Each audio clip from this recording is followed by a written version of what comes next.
இந்த எலக்ட்ரிக் கெட்டில்ல இந்த ஆக்டிவ் பாப்கார்னை சமைக்கிற வீடியோ தான் பார்க்க போகிறோம். இந்த கவரை ஓப்பன் பண்ணால் உள்ளே இந்த பாப்கார்னும் இந்த மசாலா பேக்கெட்டும் இருக்குதுங்க. ஸோ இதை கட் பண்ணிவிட்டு நாம் பாக்ஸில் போட்டு சமைக்கலாம். நம்ம பாப்கார்ன் உள்ளே இருக்கிற கார்ன் இப்படி தாங்க இருக்கும். இதை நம்ம உள்ளே போட்டுக்கலாம். ஸோ நம்ம பாப்கார்ன் உள்ளே ஆட் பண்ணுறோம் ஃப்ரெண்ட்ஸ்.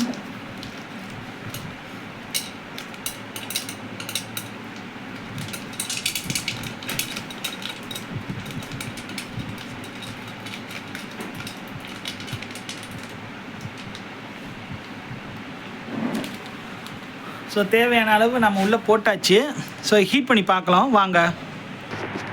ஸோ இதை லோவில் வச்சுருக்குறோம். நான் ஆன் பண்ணுறேன். லைட் இங்கே எரியல. ஸோ நான் கொஞ்சம் இன்க்ரீஸ் பண்ணுறேன். டிக்குன்னு வந்தோடனே டெம்பரேச்சர் ஆன் ஆகிடுச்சு. ஸோ இப்போ ஹீட் ஆகிட்டுருக்கு. அது வெடிக்கிறத கொஞ்சம் இடத்துல பார்ப்போம். உள்ளே ஹீட் ஆகிடுச்சு. ஹீட் ஆனவுடனே உள்ளே ஸ்டீம் ரிலீஸ் ஆகுது, நல்லா தெரியுதுங்க. ஸோ பார்த்தீங்கன்னா ஒவ்வொரு கார்னும் உங்களுக்கு பாய்லர் வெடிக்க ஆரம்பிக்குது. ஸ்டார்ட் ஆகிடுச்சு. கொஞ்சம் நேரத்தில் நமக்கு பாப்கார்ன் ரெடி ஆகிடுச்சுங்க. இதுதான் எலக்ட்ரிக் கெட்டில்.